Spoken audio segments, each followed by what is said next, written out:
I'm sure you have lots of questions. If you're burning to ask a question, put your hand up now. Otherwise, I'll kick off with my own here. There was a proposal to do a Hollywoodised biopic of Bernadette with Sally Hawkins in the lead role. Is there any substance to that? I'm not the one to ask. There is. I believe Bernadette herself said she found the whole enterprise to be horrible. Yes, Bernadette would be opposed to that.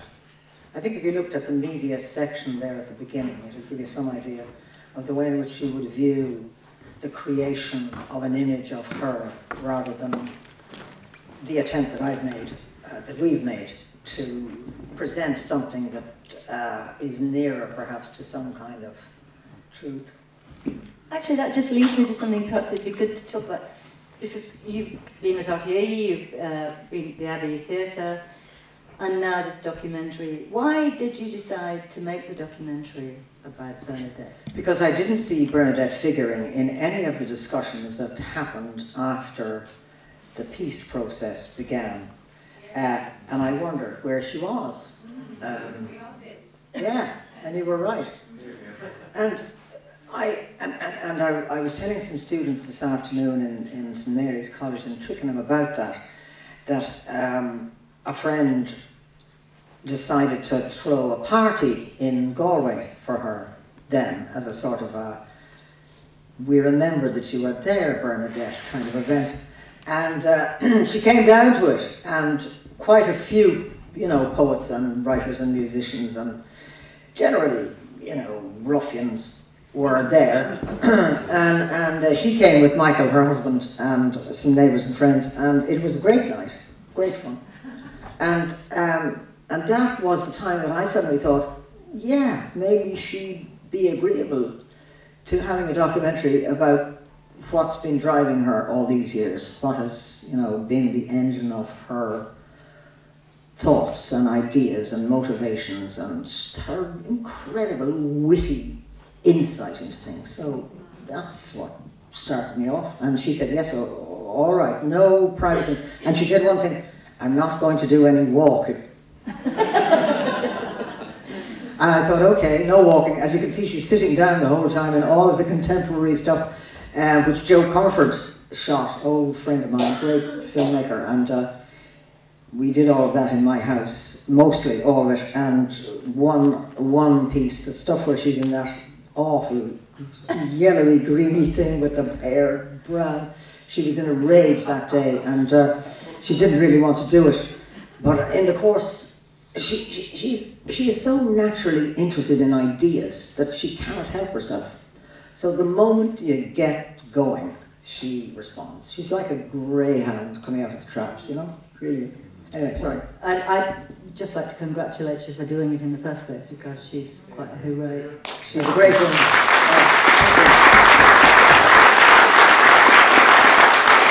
Having said that, it must have been quite a job.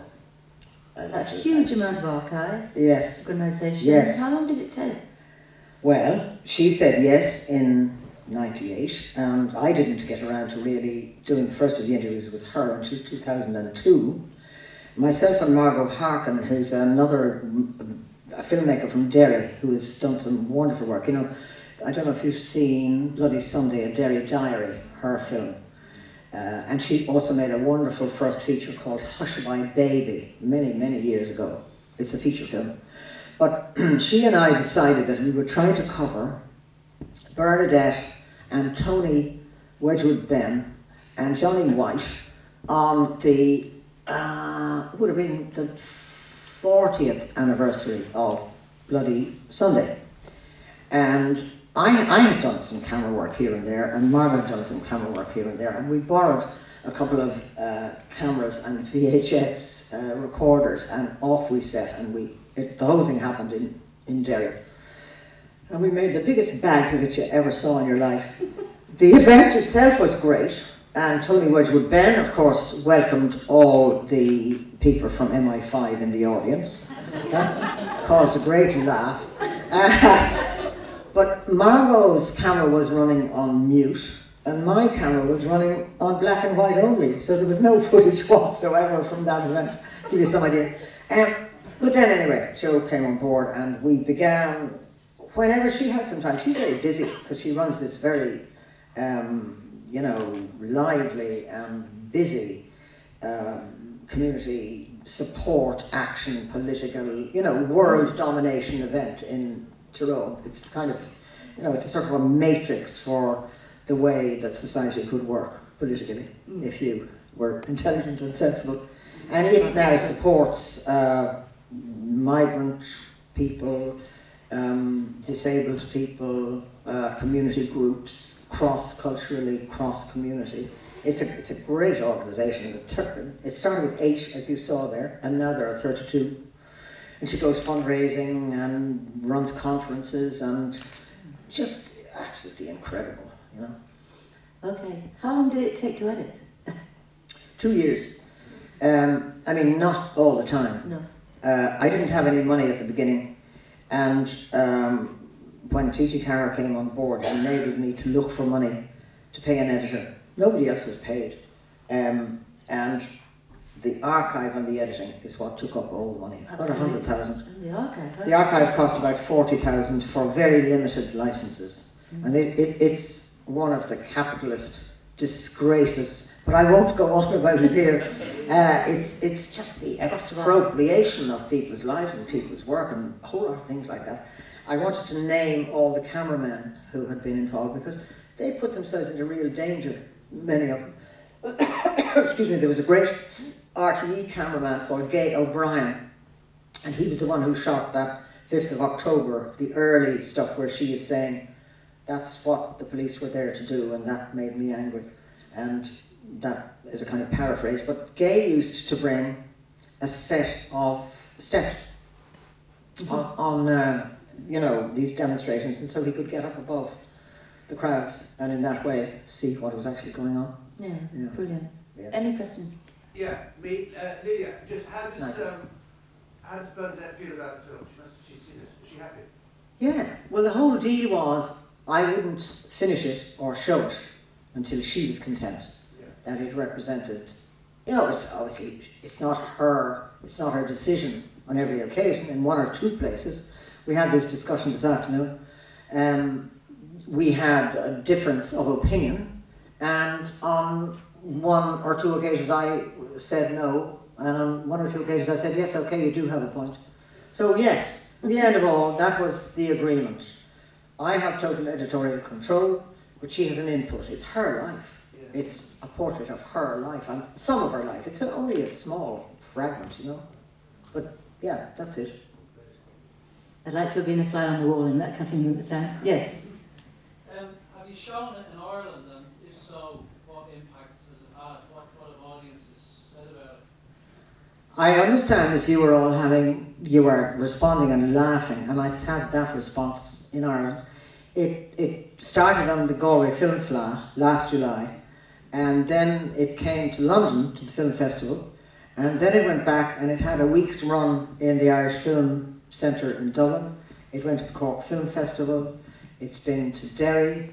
It had a week's run in Queen's Film Theatre in Belfast, and it's generally been audiences who have appreciated it, and there have been some questions. This afternoon I had one about whether or not in fact it was a criticism or a question raised about whether or not there should have been a more critical view of the way in which Bernadette, in her persona and actions and ideas, was in a sense, well, created the hatreds that loyalists felt for Fenians. And in 1 or 2 occasions there was, well, on 1 occasion there was a question as to whether or not we should have had a more balanced picture by having other commentators apart from her make, you know, their views known about. But I had always decided it was only going to be her voice, her life, except where contemporary issues were raised by people in those situations. So there may be some people who want to, you know, make comment on the absence of any attack on her as a Fenian terrorist, which some, people regarded her as being. But I think anyone to whom I've spoken and who had an opportunity to sit down and either read her book or look at the only other film that was made, which was some parts of which I have used, especially the Battle of the Bogside piece by a man called John Goldschmidt, who followed her from the time that she was elected as an MP for the first time and went around with her and was there during the time of the Bogside. There has never been any other piece of film about her or any other piece of writing, except certain vilifications, cartoons, and those kinds of things, apart from her own writings, which have been few and far between, essays mostly about the peace process, some articles in the newspapers, and therefore, I feel that she was never a terrorist. She was always a woman who preferred politics to militarism and tried to pursue that path in great difficulty and with a lot of humour. We have another question over here, but can I just ask, when you say you showed it in different places, was there a different reaction in Belfast to Derry? No, strangely enough, the laughs are all in the same place. I'm sorry I didn't get him by the throat, being one of the main ones. Yeah, I kind of feel there's a quality that I believe she has, which is she is without bitterness. She is insightful and humorous and wise in a strange, interesting way. And she has principles which I think an awful lot of people would absolutely espouse and support, A republic which means an egalitarian system of life for the people in the citizenry in a state or a nation, and a socialist way of distributing the wealth that is made by those in it. Well, you might say it's pie in the sky and that she's very naive, and doubtless in certain respects indeed she is. But she's still doing it. What influence was her husband in terms of her life and work? I think you'd want to ask her that. Michael is very, very much alive, very much there. Bernadette would say, I'm a happily married woman. She's a grandmother. She has 3 children, and she's a granny a number of times over. What can I say? I didn't make a film about her. I didn't set out to make a film about her personal life or her private life. I set out to do something else.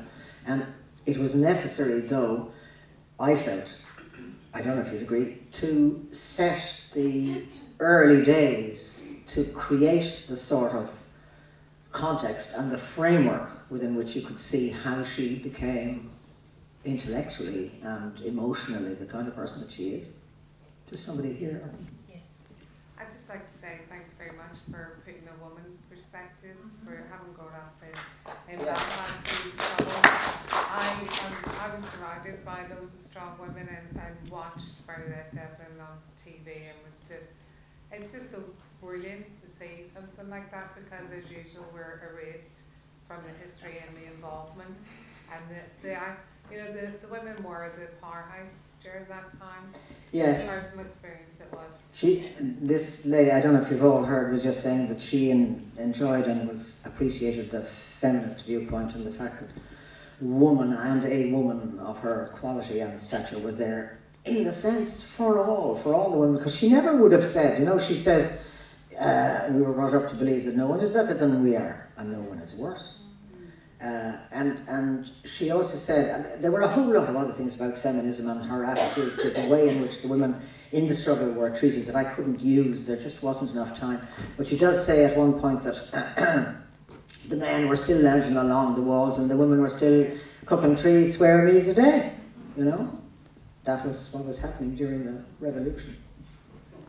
I think we have time for 2 more questions. I wondered if the result of the Savile inquiry came too late for your film, or whether Bernadette had any comment to make on the outcome of that trial and of that inquiry. Yes, there is a card which says that 40 years later, David Cameron admitted. Did Bernadette comment on the outcome of the inquiry? She did publicly in the newspapers, and she said that she felt that the squaddies were the ones who had been landed in it, rather than the government taking responsibility for what had been done. She said that in a piece in one of the newspapers. But I think, on reflection, I can't put words in her mouth, but she might agree that there was an implication that the government was complicit, in that day's work. Next week, Lelia is going to be in Beirut showing this film. Isn't that extraordinary? Because